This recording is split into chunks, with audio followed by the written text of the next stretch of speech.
일제 말기, 일본인들의 제국주의적 포갑은 극에 달했습니다.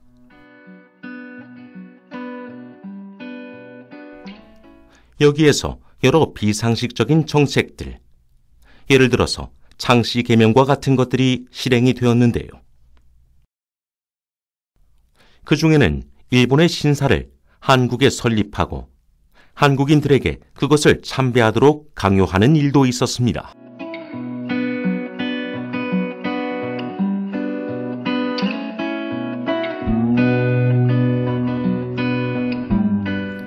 남산에는 조선 신궁이 세워지고 평양에는 일본인들이 자신의 조상이라고 믿고 있는 아마테라스 신을 섬기는 신사가 설립이 되어졌습니다.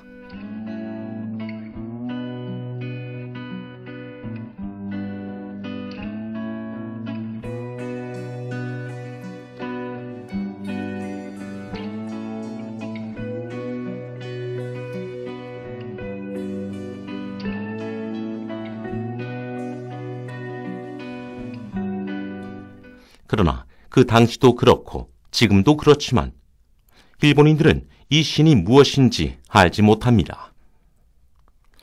결론부터 말하자면 이 신은 부역의 신으로서 백제인들이 열도로 건너갈 당시에 가지고 갔던 신앙이고, 그리고 일제 말기에 다시 고향으로 돌아오게 된 것입니다. 물론 이 신앙의 원래 취지와는 달리 식민지 주민들의 정체성을 파괴하려는 매우 극악무도한 목적으로 돌아오게 된 것이지요. 이건 참 역사의 아이러니라고 말하지 않을 수 없네요. 일본인들이 아마테라스 신을 자신의 고유 신앙이라고 굳게 믿는 이유는 일본 열도 도래인들의 역사를 일본 고유의 역사로 바꿔치기 한 일본 서기라는 책 때문에 그렇습니다. 일본 서기에서 아마테라스 시인은 일본 천황가의 조상신 소사노 미코토의 누이로서 소사노 미코토와 함께 일본 건국 신화의 중요한 주인공으로 등장합니다. 그런데 이 시는 몇 가지 이상한 점이 있습니다. 한번 신찬 성시록이라는 자료를 보도록 합니다. 일본은 일본 서기 고사기라는 가짜 역사를 창작하고 100년 정도 흐른 후에 신찬 성시록이라는 책을 만듭니다.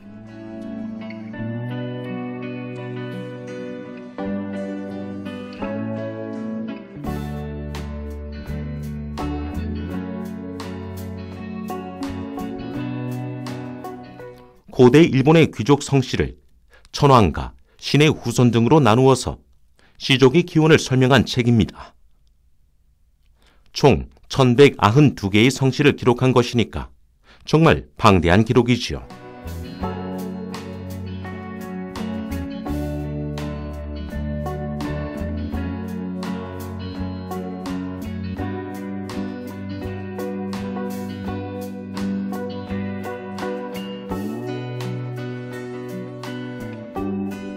그런데 일본 조상들의 이야기인 일본 서기 고사기 등이 가짜 역사이므로 필연적으로 일본 귀족 성씨들의 기록인 신찬 성시록에서는 이런저런 모순들이 나옵니다. 신라가 건국하기 600년 전 사람이 신라 출신으로 기록되고 이게 천황가의 조상이 됩니다. 그리고 일본 천황가로부터 나온 성씨인데 조상이 백제왕이라고 기록되기도 합니다.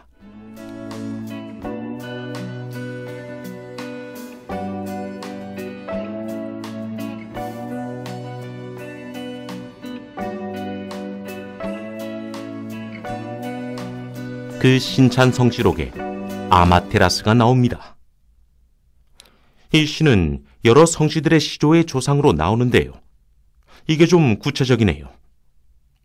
무슨 성씨는 아마테라스의 몇 대 손, 이렇게 기록되어 있습니다. 물론 모든 나라들은 다 개국 신화가 있고 나라를 개국한 신들의 이야기들이 있습니다. 그런데 마치 실존 인물처럼 몇 대 손, 이렇게 기록되지는 않습니다.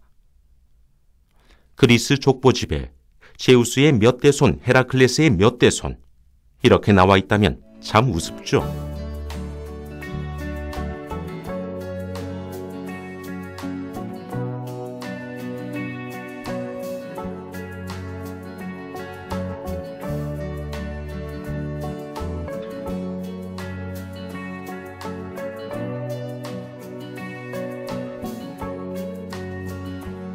네, 그렇습니다. 아마테라스 신은 국가를 탄생시킨 신화적 존재이기도 하지만 동시에 실제성을 띤 인물이기도 한 것입니다. 이것뿐만이 아닙니다. 7세기 초 외인들은 중국에 사신을 보냅니다. 우리 외왕은 하늘이 형이고 태양이 아우라서 아침에 일어나서 정사를 태양에게 맡기고 잠을 잔다. 이런 이야기에 기가 막혀간 수나라 고조는 앞으로 외인들의 국선은 받지 말아라, 이러죠. 그런데 이 외왕의 이름 역시 아마테라스입니다. 성은 아메, 이름은 다리사 아마테라스라고 자신의 왕 이름을 이야기하죠.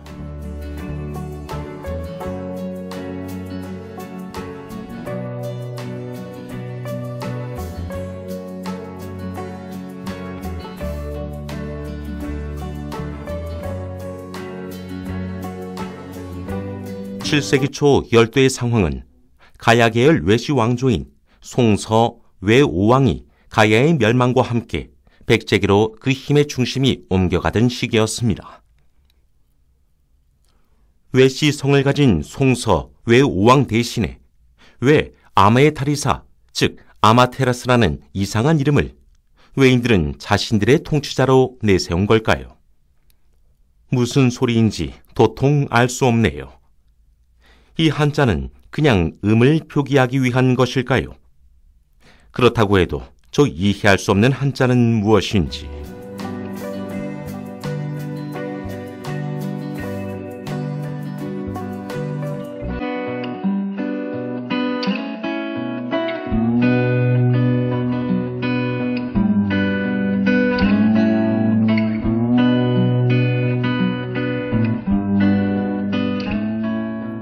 여기에서 한번 일본의 건국 과정을 있는 그대로 솔직하게 바라볼 필요가 있습니다. 중국 정사는 열도 신라의 왕을 백제인이 했다고 기록하고 있습니다. 이 내용은 서기 369년 백제 구수태자의 아들이 외의 후왕을 했다는 기록을 통해서 반복 확인되죠. 여기에서 칠지도에서 백제 구수태자를 백제 왕세자 기라고 표현한 것에 주목합니다. 백제 태자 구수를 표현한 이 기라고 하는 단어는 일본 서기 신대기에 이렇게 나옵니다. 일본의 신인 대국주 신이 이 나라 일본은 나 혼자 세운 것이다, 이렇게 뽐내고 다닙니다. 그런데 또 다른 신이 어째서 당신 혼자서 이 나라를 세웠다고 하느냐?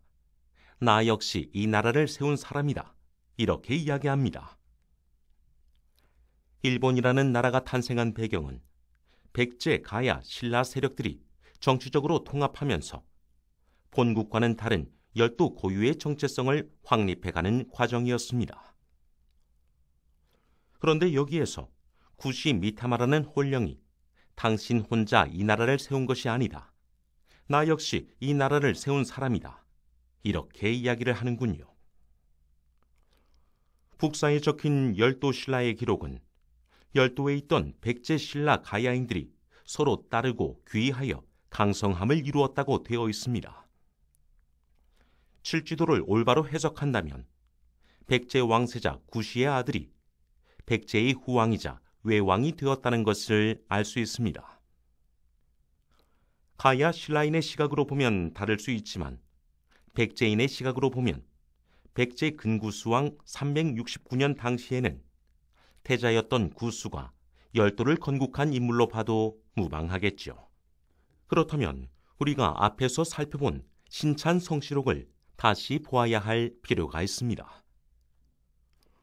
왜 아마테라스라는 이름을 한자로 하늘에서 발로써 나라를 누르는 사람이라고 적어 놓았는지 그 수수께끼가 풀립니다.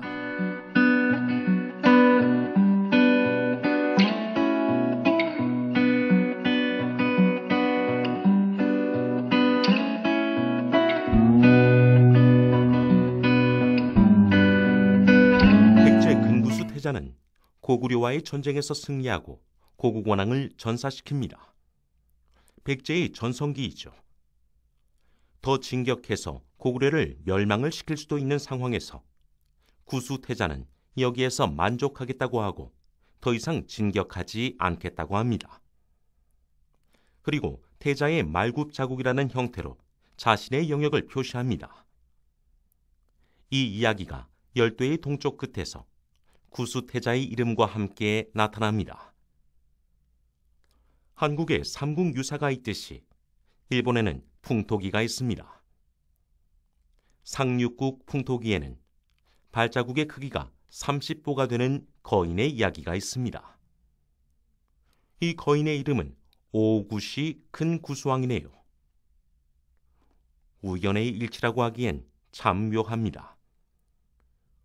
구당선은 백제의 강역을 북쪽으로 바다 건너서 고구려와 접하고 신라와도 접하고 남쪽으로 월주에 이르기도 하며 바다 건너 외의 땅도 백제의 강역이었다고 기록하고 있습니다. 백제 전성기의 강역이 북쪽에서 고구려와 접하는 곳이었다면 남쪽으로는 외의 땅과 접하는 곳, 고구려와 국경을 접하는 곳에서 구수태자의 말굽자국이 나타나고 그리고 외의 동쪽 끝에는 역시 오구시의 발자국이 나옵니다. 아마테라스 신이 어째서 성시록에는 발로서 나라를 누르는 사람으로 나타난 건지 이해가 갈 듯도 합니다. 즉, 근구수왕이란 존재는 이 광대한 영토가 내가 수립한 나라이다 라고 발도장을 찍는 강력한 통치자이기도 하고 동시에 일본이라는 국가의 창시자, 즉 일본의 개국신이기도 한 것입니다.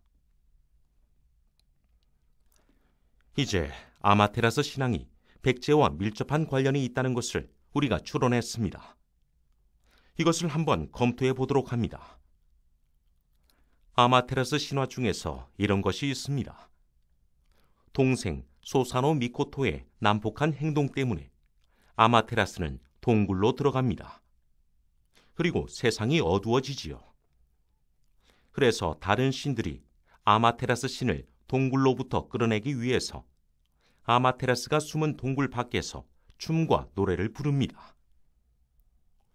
아마테라스는 내가 동굴로 들어왔는데 세상 밖에서는 오히려 즐거워하는 것 같구나 하면서 궁금해하면서 동굴 밖을 나옵니다. 그렇게 아마테라스를 끌어내고 광명의 신인 아마테라스가 다시는 동굴로 들어가지 못하도록 동굴 앞에 금줄을 걸어둡니다. 이것이 일본 서기가 기록한 아마테라스 신화입니다. 그리고 실제로 동굴 앞에 금줄을 걸어둔 신앙 형태는 일본 여러 곳에 지금도 풍습으로 남아 있습니다. 그런데 동굴 앞에 새끼줄을 묶어두는 이 풍습은 백제와 관련한 지역에도 그 흔적이 남아 있습니다. 계룡산에는 고왕암이라고 하는 동굴이 있습니다. 백제 부흥을 꿈꾸었던 백제 왕자 여융이 숨어 있었다고 알려진 동굴입니다. 우리가 앞에서 추측했던 대로 아마테라스 신앙은 백제와 밀접하게 관련이 있고 이 동굴이라고 하는 공통적인 소재는 그 영향이 아닐까 하고 생각할 수 있습니다. 백제는 고구려 주문과 결별한 소선호가 부여 세력을 이끌고 아들 비류 온조와 한반도로 이주해서 세운 국가입니다. 이 부여인들의 풍습에 이런 것이 있습니다. 고구려인들은 부여의 별종으로 알려져 있습니다. 삼국지에는 그 고구려인들의 풍속으로 동쪽의 큰 동굴에 여신을 제사 지내는 풍습이 있다고 알려져 있습니다. 그 나라의 동쪽에 큰 굴이 있는데 그것을 수혈이라 부른다. 10월에 온 나라에서 크게 모여 수신을 맞이하여 나라의 동쪽 강 위에 모시고 가 제사를 지내는데 나무로 만든 수신을 시내의 좌석에 모신다. 부여계통인 고구려에도 동굴에서 여신을 모셨다는 기록이 남아있고 한반도 계룡산에도 그 동굴 신앙이 남아있습니다. 그리고 열도로 간 부여인들에게도 동굴 속에 광명의 신이 있었다고 보여집니다. 그리고 이 동굴 신앙은 일본석이 고사기를 만드는 과정에서 일본 고유의 신으로 변형이 되었습니다. 그러나 이 동굴신앙이 오랜 기간 동안 먼 거리를 이동하면서도 원형이 유지되었다는 것은 앞에서 살펴본 것과 같은데요. 이 신앙은 어떤 의미가 있길래 사람들에게 특별하게 취급된 것일까요? 이제 두 개의 자료를 보도록 하겠습니다. 앞에서 이야기 드린 대로 아마테라스라는 이름은 실제 중국 정사에 기록이 되어져 있습니다. 중국 수서에는 7세기 초 외인들의 외교 기록을 남겼는데요. 성은 아메, 이름은 다리사라는 이름의 외왕이 와서 이런 이야기를 하죠. 우리 아메 다리사는 하늘을 형으로 여기고 해를 아우로 여기며 아직 밝기 전에 나와서 정사를 행하는데 정좌하고 해가 뜨면 곧 정무 보는 것을 그만두고 말하기를 나의 아우에게 맡긴다. 외의 사신들이 이렇게 말하자 기가 막힌 수나라 황제는 앞으로 이 야만인들의 국선은 받지 말라고 호통을 칩니다. 그런데 여기에 등장하는 아메 다리사가 왜 왕이었을까요? 흥미있는 부분은 일본 서기는 외에서 수나라에 사신을 보낸 역사적 사실은 기록하지만 천황은 가공의 천황을 창작합니다.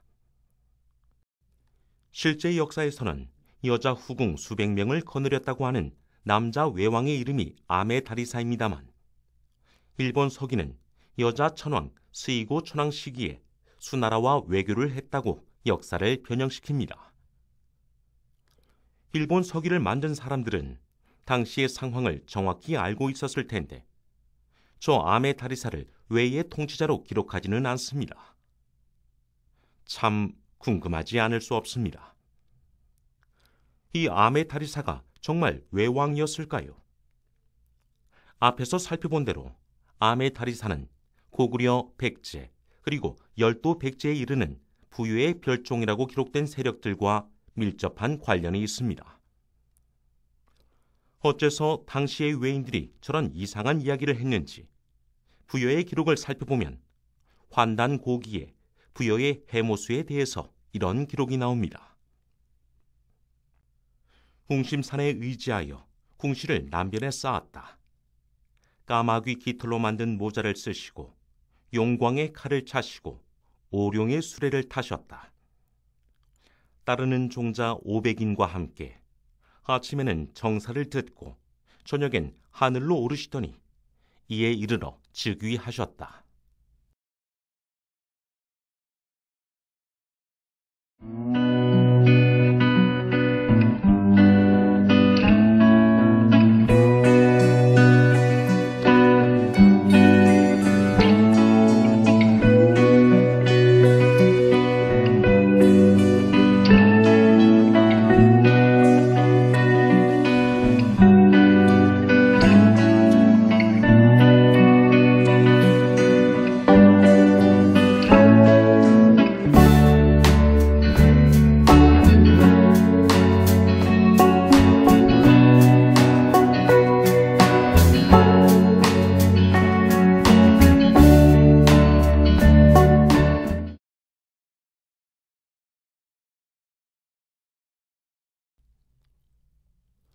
환단 고기에 아침에 정사를 듣고 저녁엔 하늘로 오른다는 이 특이한 표현과 수서의 아메 다리사 기록과 해가 뜨기 전에 정사를 하고 해가 뜨면 자신의 아우인 태양에게 정사를 맡긴다는 표현이 일맥상통합니다. 그리고 이 시기는 정치적으로 가야의 멸망과 함께 중국에서 외시성을 사용하던 송서 외오왕의 시대가 끝이 나고 새로운 세력이 등장하던 시기였습니다. 아마테라스 시는 그렇게 부여족들이 대륙에서 열도로까지 이동하면서 그 신앙과 함께 어떤 사상 역시 함께 이동한 것으로 생각할 수 있습니다. 그 사상이란 무엇일까요? 이 신이 동굴에 들어감으로써 세상에는 빛이 사라지고 그리고 이 신을 동굴에서 꺼내면서 이 신이 동굴에 다시 들어가지 않도록 금줄을 치기도 하고 이 신은 광명과 밀접한 관련이 있는 것을 알 수 있습니다. 이 광명이란 하늘로부터 인간에게로 내려온 신성한 것이었을 겁니다. 이 신은 대륙에서 한반도 열도로 이동하면서 일제시대에 다시 그 고향인 한반도 북부로 온 것으로도 볼 수 있는데요. 여기에서 정말 궁금한 것은 이 아마테라스 신이 이런 형태로 고향에 온 것을 좋아했을까 하는 의문입니다. 사람 안의 광명을 나타내는 이 신앙을 식민지 백성들을 탄압하는 용도로 사용되어지는 그런 형태로 고향으로 돌아온 것 말입니다.